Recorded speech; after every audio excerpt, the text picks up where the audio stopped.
ሰላም ሰላም ውድ የጊዮን አካዳሚ ቤተሰቦች እንኳን ወደዚህ ሰላም በሰላም መጣችሁ። ዛሬ ደግሞ እጅግ አስፈላጊ ትምህርት ይዤላችሁ መጥቻለሁ ማለት ነው።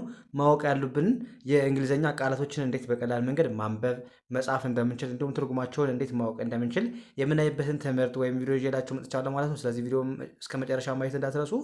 እንዲሁም ኦንላይን ለመማር የምትፈልጉ ቤተሰቦች በማንኛውም ሰዓት በመደወል አማርኛ፣ እንግሊዝኛ፣ ሂሳብ እንዲሁም ሌሎችን ትምህርት እያስተማርን ስለምንገኝ በፈለጋችሁ ሰዓት ደውላችሁ መማር መከታተል ትችላላችሁ። ባላችሁበት ሆናችሁ ቪዲዮ ላይ በማስቀመጠው ቁጥር በማንኛውም ሰዓት ደውላችሁ መማር መከታተል እንደምትችሉ እነግራችኋለሁ። ስለዚህ አሁን ቀጥታ ወደ ትምህርቱ እንሄዳለን ማለት ነው። መጀመሪያ እንዴት እናንብበው፣ እዚህ ጋር የእንግሊዝኛ ቃላቶች አሉ። እዚህ ጋር ደግሞ እንዴት ማንበብ እንደምንችል ከዛ ትርጉማቸው ደግሞ እዚህ ጋር ጽፌላችኋለሁ ማለት ነው። እነሱን አንድ ባንድ እናያለን ማለት ነው። እዚህ ጋር አሁን ዳብሊው ኦ አለ። ዳብሊው ምንድን ነው? ተነባቢ ነው። ኦ ደግሞ አናባቢ ነው። ስለዚህ በአንድ ላይ ዳብሊው ኦን ወ ብለን እናነባዋለን። ወ አርን ር ብለን ማንበብ፣ ኬን ክ ብለን ማንበብ። ወርክ ማለት ምንድን ነው? ስራ ማለት ነው። ስራ ወርክ ስንል ስራ እያለን ነው። ያ እዚህ ጋር ሳው እንዴት እናንብባለን? ቢኦን ቡ ብለን ማንበብ፣ ቢኦን ቡ ብለን ማንበብ። ኦ በአንድ ድምፅ ነው የምነበቡት ኡ ሚል ድምፅ ያላቸው። ስለዚህ ቢኦን ቡ ብለን እናነባለን። ኬን ኬ ብለን ማንበብ። ከዛ ቡክ ማለት ምንድን ነው? መጽሐፍ ማለት ነው። ቡክ ማለት መጽሐፍ ማለት ነው። መጽሐፍ ያ እዚህ ጋር አሁን ዳብሊው ኤን እንደምንማንበብ ነው። እንደ ወ ማንበብ ወ አለን። ቲኤን በአንድ ላይ ተ ብለን ማንበብ አረን ር ስናነባው ዎተር ምን ማለት ነው? ወተር እንደምታውቁት ውሃ ማለት ነው። ውሃ ስታነቡ ዳብሊው ኤን ውአ ቲኤን ተ አርን ረ ወተር። እዚህ ጋር እንዴት እናንብብ? ቲአይን እንደማንበብ ነው። ትአይ ብለን ማንበብ ቲአይን ትአይ ብለን እናነባለን። ከዛ ኤምኢን በአንድ ላይ ኢ መጨረሻ ስትመጣ አትነበብም። እሺ ድምጿ ሳይለንት ነው የሚሆነው። ስለዚህ ቲአይን ትአይ እናላለን።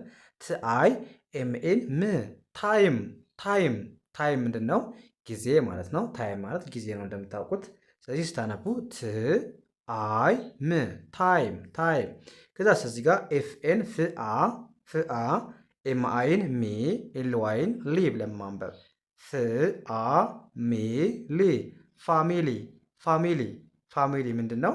ቤተሰብ ማለት ነው። ፋሚሊ ስንል ቤተሰብ ታውቃላችሁ። ስለዚህ ስታነቡ ፍኤን ፍአ ኤምአይን ምአይ ኤልዋይን ሊ ፋሚሊ ብለን በቀላሉ ማንበብ ቻለን ማለት ነው። ማንበብ ቻለን።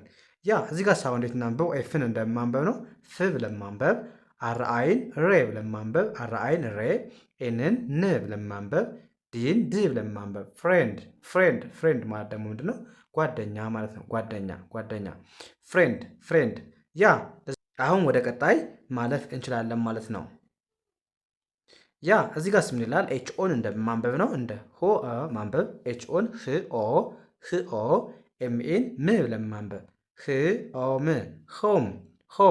ሆም ማለት ደግሞ ምንድን ነው? ቤት ማለት ነው። ቤት ሆም ማለት ቤት ማለት ነው። ቤት ያ እዚህ ጋር ምን ይላል? አሁንም ኤፍኦን ፉኡ ብለን ማንበብ ኤፍኦን ፉኡ ዲን ድ ብለን ማንበብ ፍኡ ድ ፉድ ማለት ምንድን ነው? ምግብ ማለት ነው። ስለዚህ ስታነቡ ኤፍን እንደ ፍ ታነባላችሁ። ሁለቱንም ኡ በአንድ ላይ ከኤፍ ጋር ፉ ብላችሁ ታነባላችሁ። ዲን ድ ብላችሁ ማንበብ ማለት ነው። ፉድ ማለት ምንድን ነው? ምግብ ማለት ነው። ምግብ ከዛስ አሁንም ዲኤን እንደማንበብ ነው። ዴ ብለን ማንበብ በአንድ ላይ ከዋይ ዴ ነው የምንለው ማለት ነው። ዴ በአንድ ላይ ዲኤ ይህ የሚል ድምፅ አላት ዋይ ማለት ነው። ስለዚህ ዲኤን እንደ ዴ ማንበብ ነው። ዋይ ዲኤን ዴ ብላችሁ ማንበብ፣ ከዛ ዋይን ይህ ብላችሁ ማንበብ። ዴ ያላችሁ ማለት ነው። ዴ ማለት ምንድን ነው? ቀን ማለት ነው። ቀን ዲኤን ዴ ብላችሁ አነብባችሁ ዋይን ይህ ብላችሁ ማንበብ ማለት ነው። ዴ አላችሁ ማለት ነው። ከዛ እዚህ ጋር ምን ብላችሁ ማንበብ ነው? ሲኤን አሁንም ሲኤን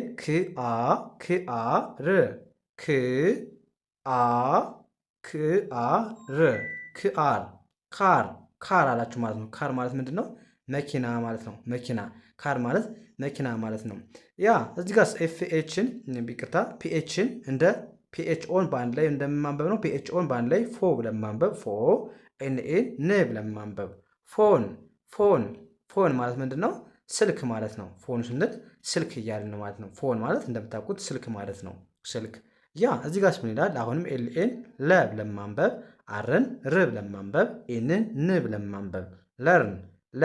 ለርን ማለት ደግሞ ምንድን ነው? መማር ማለት ነው። መማር ስንል ለርን እንላለን ማለት ነው። ለርን እዚህ ጋር ደግሞ ኤችኤን እንደማንበብ ነው። አ ፒ ዋይን ፒ ብለን ማንበብ ዋይን ይ ሃፒ ማለት ደግሞ ምንድነው?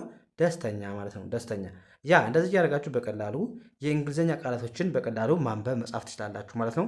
ስለዚህ ዛሬ አጠር ያለ ቪዲዮ ነው የሰራሁላችሁ ማለት ነው። ቀጣይ ሰፋ እያደረግን እንማማራለን ማለት ነው። ስለዚህ እናንተም ቃላቶችን በዚህ መልኩ ማንበብ ከቻላችሁ በቀላሉ አረፍተ ነገሮችንም የተለያዩ ነገሮችንም ማንበብ መጻፍ ትችላላችሁ ማለት ነው። ስለዚህ ከትንሹ ጀምራችሁ እንደዚህ ቃላቶችን ለማንበብ መዘጋጀት አለባችሁ። እንደዚህ ፕራክቲስ አድርጉ፣ ልምምድ አድርጉ።